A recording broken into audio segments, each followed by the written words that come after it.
So last week we saw Xbox increase their Game Pass, and this comes after already increasing the prices for consoles. And now we know the real reason behind this. And if you want the specifics of Game Pass and all of that, and I'll link my video in the description, I'm going over exactly what was the increase with Game Pass and what's going on with that and the specifics of that. But today I want to focus on the real reason behind all of this.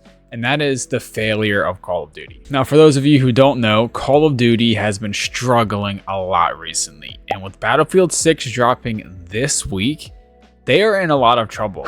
Whether they admit it or not, I mean, they are doing things they've never done because they are afraid of Battlefield 6. Now, that's not to say Call of Duty will die. Call of Duty might never die if it hasn't yet. It's always a top-selling game. But things are a little different now. And even so much so that Microsoft was willing to increase the Game Pass all the way up to $30 at the top tier and their top tier console at $800.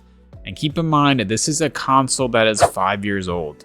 They have not refreshed this generation of consoles for Xbox. This is the same console that dropped in 2020. And Game Pass, like I said, it's $360 for the year and $30 a month, which is honestly insane. Game Pass has gone from something that's really good value to you might as well just own your games now. These days, honestly, physical games probably going to make a comeback, at least for console. So they apparently lost around $300 million in sales. Xbox gave up more than $300 million in sales of the title Call of Duty on consoles and PCs last year, according to one of the former employees, as putting the game on the streaming service cut into the sales of higher margin games. And what's interesting about this is, and anyone who's played Call of Duty or is in the FPS genre, things are only going to get worse because this is talking about the previous Call of Duty. This is Black Ops 6, and we all know what state Black Ops 7 is in. This will perform even worse. Their Game Pass subscriptions got increased to $30. Their 5-year-old consoles are now upwards to $600 to $800. Keep in mind, same power as they've always been. The price hike and other changes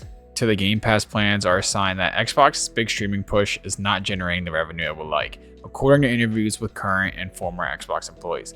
We already kind of knew this. We saw a lot of their games, Xbox Studio games, scrapped because they just said they can't afford this. It's too expensive to make the games, and the only way Game Pass is profitable is using third-party titles. Online reaction was swift, with Gavin Newsom blaming the price increase on President Trump's tariffs and video game retailers. GameStop posting a cartoon suggesting customers would be better off buying games in stores. And it's not only that, but retailers are still charging $20 for the physical cards. So if that is something you'd be interested in, I would stock up on those. But yeah, this price hike and other changes to the Game Pass plans are a sign that Xbox's big streaming push is still not generating the revenue it would like 8 years after launch, according to interviews with 7 current and former Xbox employees. The company is putting some of its top titles on the streaming service, but that's cutting into sales of higher margin games like Call of Duty, which came with Microsoft's 2023 acquisition of Blizzard, said the people who were asked not to be identified discussing internal company matters. Game Pass hasn't delivered their explosive growth Microsoft anticipated post-Activision. They've realized their infrastructure costs don't align with their pricing model. And that's the problem with Game Pass. They want you to get in early, and then they want to increase the prices slowly to the point where you don't notice it.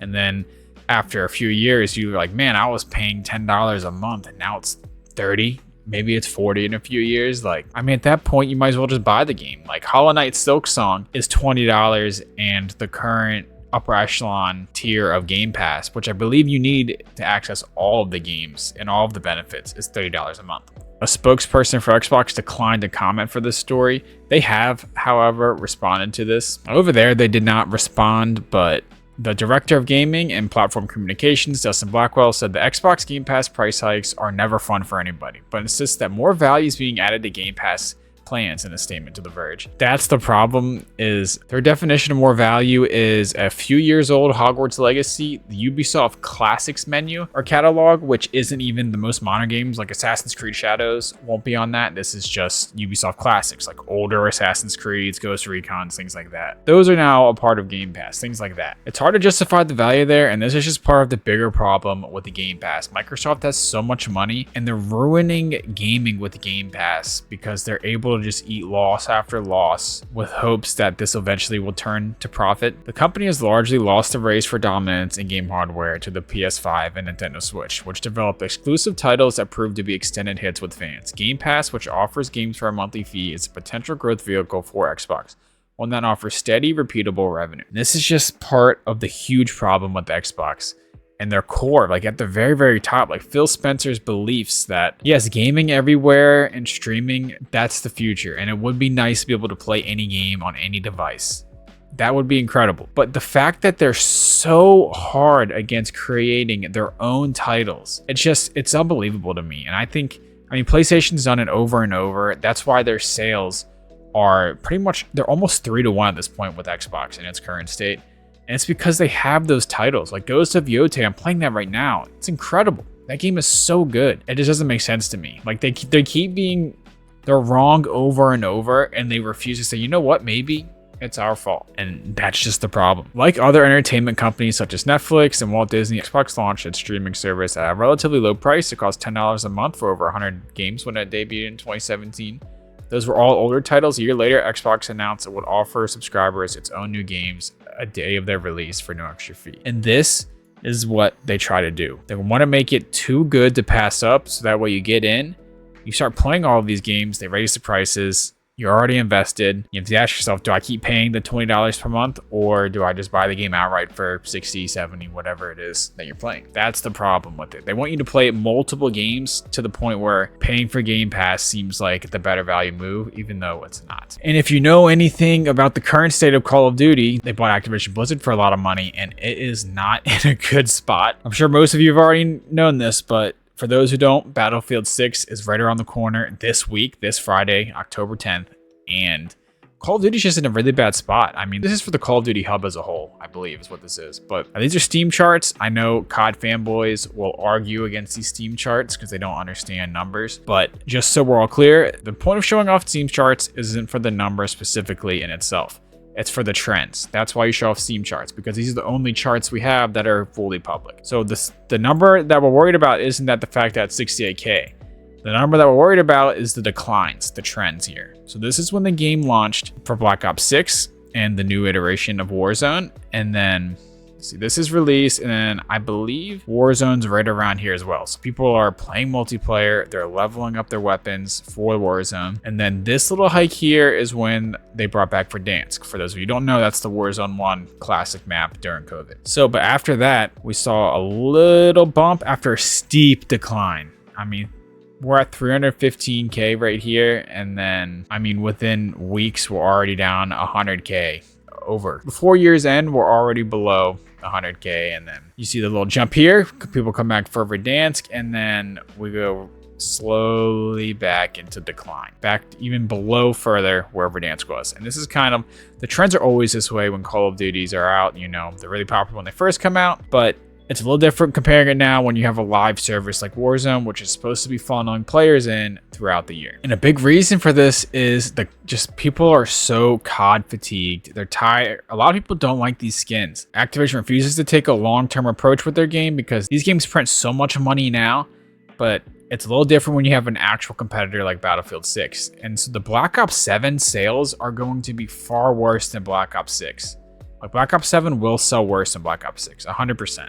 I think that's very safe to say. And this is only going to get worse. And it's got to make you wonder, when does this get better? Like, or when does this stop? Like, at what point does this stop? And they're already starting to pay for the quality of games. Like, they're raising the prices for that. So with the cloud streaming, they're introducing ads, and the quality of streaming, like the quality of your game's textures and resolution, is now tied to the price. And even though this is just for cloud gaming, this is what companies do. You can't, when they start doing little things like this, they won't stop. Earlier this week, Xbox announced their 50% price increase. And let's see, apparently it's got similar flexible plans for game streaming, assuming you don't mind sitting through ads to enjoy it. According to reporting at The Verge, sources at Microsoft say the company has been running internal tests of a free ad-supported version of Xbox Cloud Gaming. The test includes 2 minutes of pre-roll ads before a game is available to stream for free through Xbox Cloud Gaming. 5 hours free per month. I honestly thought cloud streaming was free, And that's just the worst part about this. When will this stop? Because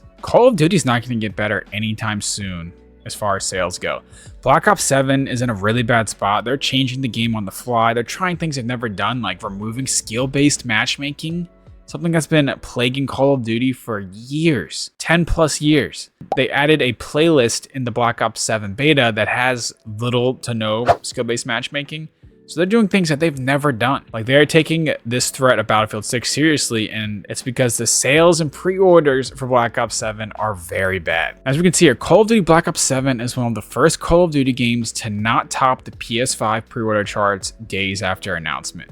3 days after reveal, Vault Edition pre-order has currently peaked only at number 8, behind both editions of Battlefield 6. And this is only going to get worse because not only is the multiplayer of Black Ops 7 in a bad spot, but Warzone is at an all-time low this year.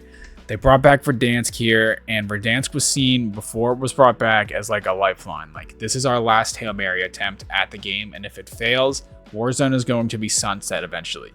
People didn't know whether or not that was true. You know, that was just rumors. Turns out that is true. So Verdansk drops, we see the spike, not even a 2x spike, but a spike nonetheless, and then it slowly teeters off, right? And now we know Warzone is officially being sunset, and they are bringing out a new Blackout experience, Blackout 2, I guess, next year. So yeah, Warzone's pretty much done for what it was, and it's just nothing is really working for Call of Duty. They've taken short-term gains over long-term gains, and it's only going to get worse from here.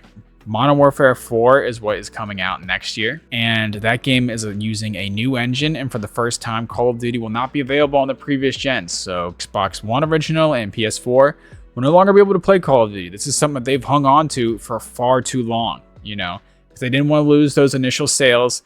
We know that like over half the fan base of Call of Duty was still on those older gen consoles. So they sacrificed their future to keep getting those short-term sales. Obviously, you know, they wanted to puff up the numbers to sell to Microsoft, but they're now making the switch, but the switch is coming a little too late. Modern Warfare 4 is coming out next year. It's not the next COD. Black Ops 7 is the next COD in November of 2025.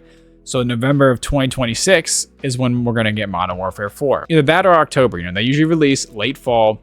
Every year they release late fall. And this is coming at the end of 2026. We're already starting to get on... We're already on the track for the next generation of consoles, and they're just now leaving behind the previous gen. So the current gen of COD has pretty much suffered throughout the entire generation because they kept making games for older consoles, and it was holding the games back. And they're finally switching, but we're already getting news. Xbox is already denying rumors that they're canceling their next-gen console. They're saying they're sticking with their guns and saying that they are making the next-gen console still. PlayStation, we know they're investing heavily into the handhelds. The PS6 is rumored to be docked like a Switch almost. So we're already starting to get news about the next-gen consoles. And I imagine by the time we get to the end of 2026, when this Modern Warfare 4 and the new upgrades come, we're almost going to be at the PS6. Like they pretty much threw an entire generation away. And at that point, if Call of Duty keeps getting worse and worse, when will Xbox's Game Pass like fail? Like when will Microsoft admit this is a failure? We already know the gaming industry outside of Microsoft hates this. A lot of people hate what Game Pass represents. You know, they hate that you don't own your games. They hate the whole value proposition behind it. You know, developers hate it. I mean, everyone but Microsoft hates it, and fans are obviously going to enjoy it because it's good value. Why would you not? You're the consumer. You're going to think like a consumer. I know I've had Game Pass plenty of times because it was really good value, but now it's not that. Now it is no longer really good value at its current price. So if that keeps getting worse and worse, I mean, this is just bad. They put all their chips into this instead of making good games. Like, imagine if this Ghost of Yotei was... Like, imagine if they had something to the level of Ghost of Yotei or God of War or The Last of Us. Like, Xbox would be good. Imagine if Halo was still good. Like, it's just Xbox keeps making mistake after mistake. And eventually Xbox just has to look in the mirror and realize maybe we're the problem.